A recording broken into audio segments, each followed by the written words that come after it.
Who is afraid of the nanny state? It turns out that the UK government is. Who says so?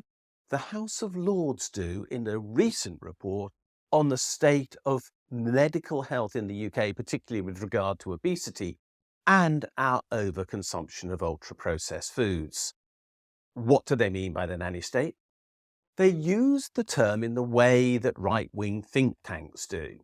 Those right-wing think tanks, the Institute for Economic Affairs, the Centre for Policy Studies, and all those other organisations based in or around Tufton Street, very near the House of Commons, use the term nanny state to describe a government action that is, in their opinion, overprotective of people and denies them choice. The House of Lords say that actually the government has been so frightened of this terminology that they've failed to take appropriate action to protect people. In other words, the UK government has been frightened of being accused of running a nanny state, that we have what the House of Lords describe as an obese nation. An obese nation means that we simply have too many people who are overweight in this country. But the consequences of that are dire. We have lots of people with type 2 diabetes, a disease that has escalated in terms of its significance massively over the last 40 years. We have people who are getting more Alzheimer's and other forms of dementia, which are now clearly understood to be the result of consuming too much sugar during lifetime. There is also a lot of chronic heart disease, which is, again, related to this overconsumption of sugar. And there's quite a lot of evidence that quite a lot of cancers might also be caused for the same reason. In other words, ultra-processed food, which includes vast amounts of sugar in proportion to our needs in terms of consumption, is causing us harm. That is not my conclusion on this occasion. That is the conclusion of the House of Lords in the report that I will provide a link to below. Read it. It's damning of the food industry. But what is damning is that the reason why we've got into this mess is because the UK government has been frightened of being seen of as a nanny state. The whole neoliberal culture introduced by Margaret Thatcher that ran right through Tony Blair, and still does run right through Tony Blair, by the way, into and beyond the New Labour years through David Cameron and everybody else, has meant that the UK government has been frightened of intervening when it was necessary to ensure that it protected the people of this country from harm. Now, one of the most basic functions of a state, even right-wingers believe this to be true, is that it should protect people from harm. They do this in the terms of the defence of the realm, in other words, that there should be armed forces sitting on our borders to prevent the alien, as they define it, invading our shores. We know this all too well with regard to the narratives around migration, most of which are false. But in this particular case, this is about protecting people from the harm caused by an industry that is out of the control in its creation of foodstuffs which are addictive in the sense that once we've finished eating them, we crave more of that same product, even though our body doesn't actually require it to meet any known need. Why did the state back off? Because of the political pressure from right-wing think tanks. How were those right-wing think tanks funded to create this idea? They were funded by the industries that were, of course, promoting these harmful products. And we know that there is a very long history of industries creating false narratives to support the use of their products. Nowhere was this more obvious than in the tobacco industry, where it was very clear, in retrospect, that that industry had funded false scientific research to deny that there was a connection between smoking and cancer, when there very glaringly obviously was. There's been another false narrative, which is to promote the idea that sugar was relatively good and fat was harmful, and that has been deeply destructive, as it turns out, because we actually need a reasonable amount of fat in our diet, and we do not need anything like the excess quantities of sugar that have been produced as a consequence of the production of ultra-processed food. And that, therefore, is another case where this industry has funded not just false research, but the promulgation of that through think tanks and others so that it informs government narratives. And we're still seeing that with regard to these foodstuffs, which are still being advertised in ways that are deeply harmful. I therefore welcome what the House of Lords had to say on this issue.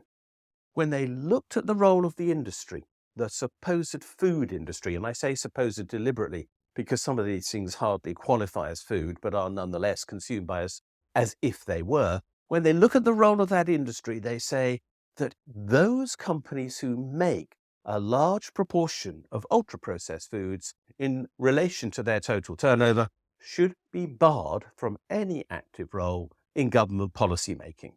Their staff should not be seconded onto committees. They should not be allowed to make representations on products which they know to be harmful. They're saying that these people should be cut out of the decision-making process because they have actually caused harm. And I believe they're right. We don't have to have a nanny state. We have to have a state that prevents harm. And preventing harm is necessary when it is impossible for people to individually collect all the information that they would require to make an informed choice. It is the belief of these so-called right-wing think tanks that we can all make informed choices all the time and that in fact we do so. It is one of the fundamental tenets of their economic belief that we all know everything about everything. They actually believe that is true, and that is taught as if it is true to undergraduate economists all over this country and all over the world. And it's obviously wrong. So totally wrong that it actually should be banned from university curricula. Because quite clearly, any economic belief that is based upon the idea that we all know everything about everything is absurd, because we wouldn't then need to learn it because we're nerd already. So it's obviously a falsehood. In that case, we should instead presume that people don't know. And what is more, there are so many products on sale in society that it is impossible for us to know everything that we do need to know to protect ourselves from harm. And therefore, we will necessarily be dependent upon the state to protect us. Well, if the state's going to protect us from harm created by business that is deliberately trying to maximize its profit at our expense, it must exclude those businesses that are doing that harm from involvement in the policy process, or the harm will continue. The House of Lords has, in other words, in their report on obesity, rumbled those who criticise the nanny state by proving that they're not criticising the nanny state as such. What they're doing is promoting the opportunity to cause harm to the welfare of the people of this country. And yes, they are causing harm. Now, there are various ways in looking at that harm, but one way of looking at it is, of course, the increase in the number of people with diabetes, which is skyrocketing. It is the increase in the number of people on things like statins. It is the increase in the number of people who are suffering and out of work as a consequence of those diseases. And that is increasing, and government ministers say it's a cause of great concern to them. It is the cost to the NHS of these illnesses, which has been estimated to be 1/3 of the total cost of NHS expenditure, or nearly £70 billion a year. It's the cost of extra benefit payments to people who are ill, but it's also the cost of people who cannot work because they literally can't, because they've been incapacitated by these illnesses, or they can't work because they're looking after somebody who has been incapacitated in that way. Whichever way we look at it, these so-called food products are causing us massive harm. And they've done so because the government has been frightened of intervening against an industry that has set out to cause harm by creating what they knew were addictive products, and yet the government did nothing about it. I do not believe that should have happened. I think the House of Lords is right to call the government out and say, stop this fear of the nanny state and intervene. People cannot accumulate sufficient information to protect themselves. It's the government job to do so. We don't need to be frightened of the nanny state. We need to embrace the nanny state. The nanny state is what protects us from harm. And that's what I want government to do. I don't understand why anybody else wouldn't, unless, of course, they prefer the opportunity to make profit from abuse. Thanks for watching this video. If you like what you've seen, please subscribe to this channel and push that bell button that tells you when we posted something new. You can also find me on Twitter at Richard J. Murphy. And more importantly, you can follow my blog, the Funding the Future blog. And if you do, you'll get daily updates on what is happening in our economy and in the politics that surround it.